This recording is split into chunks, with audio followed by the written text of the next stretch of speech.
Greetings, Portia Soraya. So, God has really put something on my heart that I think it's time for me to share. And I've been sitting on it for a while and just kind of meditated in it. And I wanted to be sure that I delivered it in a way that wasn't, I don't know, I don't want to ruffle any feathers, but I do want to rattle the cage a little bit. But I don't want anyone to feel attacked.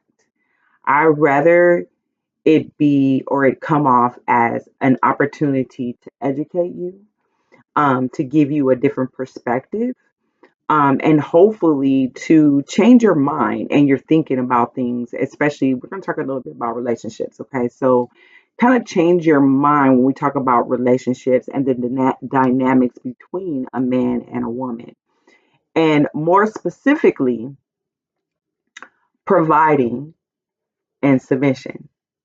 What is the dynamic between providing and submission? And I want to talk a little bit about the modern woman, today's woman, in today's society, the modern woman. But there's a twist. Okay. So, like I said, you guys know I love to rattle the cage. So, I'm going to do that just a little bit. So, men these days, they want a woman to be independent yet submissive.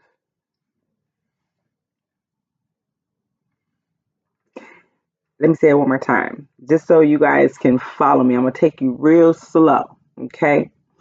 Men these days want a woman to be independent and submissive. Sorry, fellas.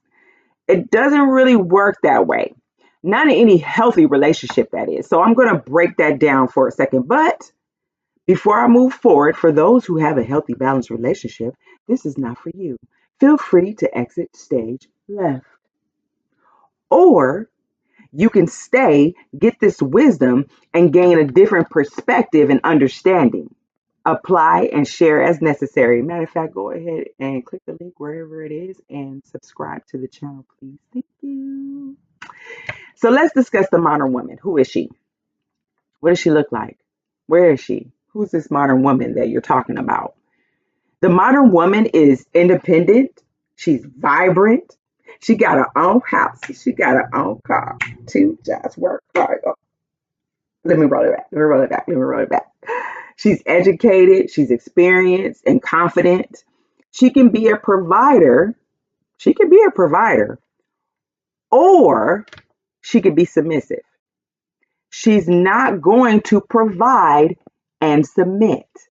Okay. So let me repeat that. As a woman, I'm not going to provide and submit. Look, I love you, man. It's a new age. Okay. Women work, we have careers, and most, okay, I mean a lot, okay, a lot of us women do make more money than men. And that being said, it's not uncommon for a woman to bring home some bacon, bring home the groceries. She could be a provider because systematically, okay, systematically, now speaking as a Black woman, for examples, there are a lot of systems in place. That's another video. Those systems, that's another video. We'll talk about that later. But she does make more money, and that's okay. That doesn't make you him any less of a man or not being able to expect him to provide or take the position as the provider. It just means that they have to work together and submit to one another, learn to respect each other, take responsibility for one another, and rely on each other. Now that's balance. That's healthy. Okay. So let's pause a second. What does it mean to provide? Okay. I know you can just go Google the definition, but just off the top of your head, for you, what does it mean to provide? Okay, yes, finances. Okay, so to pay for things, right? The finances is high on the list. We know that. That's like automatic. What woman doesn't want her man to take care of her financially? Who?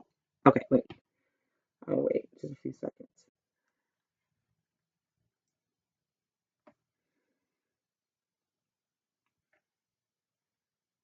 Okay, so what else?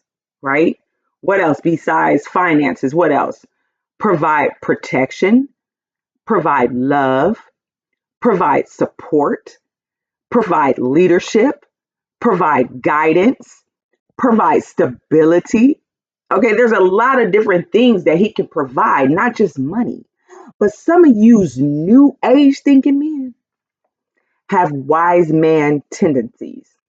You have these expectations that a woman who provides should also submit, meaning being in her feminine, being in her feminine nature, her femininity. She nurtures, but she goes to work every day. She pays the bills. She takes care of you. She takes care of the kids. When everybody's sick, she's there, right? When you tap her on the shoulder in the middle of the night, she supports your masculine needs. She relinquishes her throne as an independent woman, all while you pay the bills, little to no bills, reverse. You pay little to no bills, make a mess, including unnecessary drama, out here cheating, being disrespectful. You want her to speak up when your order is wrong on a dinner date that she's paying for, but shut up when you're making all the financial decisions and life decisions, all the financial decisions and life directions. No, sir. Stand up. You, you, right there. You. Mm-hmm.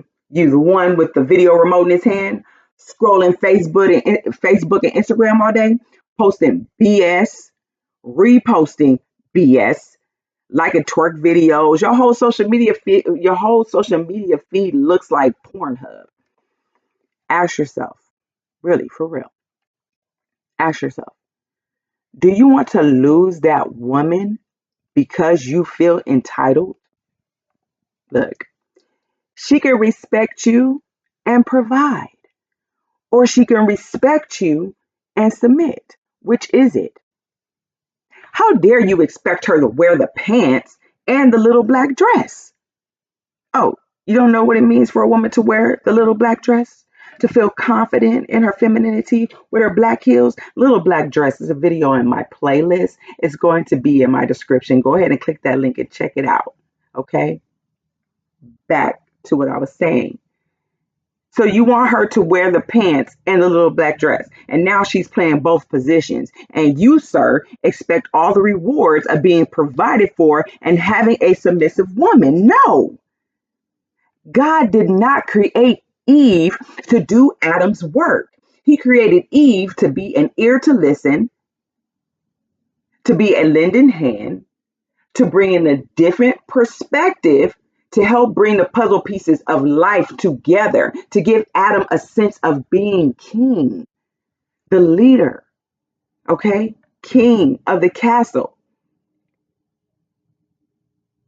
Gentlemen, I say this with the utmost respect because we women do need men. I hear this all the time on social media.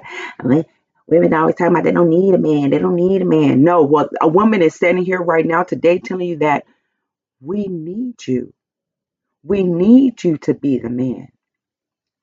Stand in your inheritance. Understand that you are the man. God put you in the lead to direct, to intercede, to bring structure and strength and stability.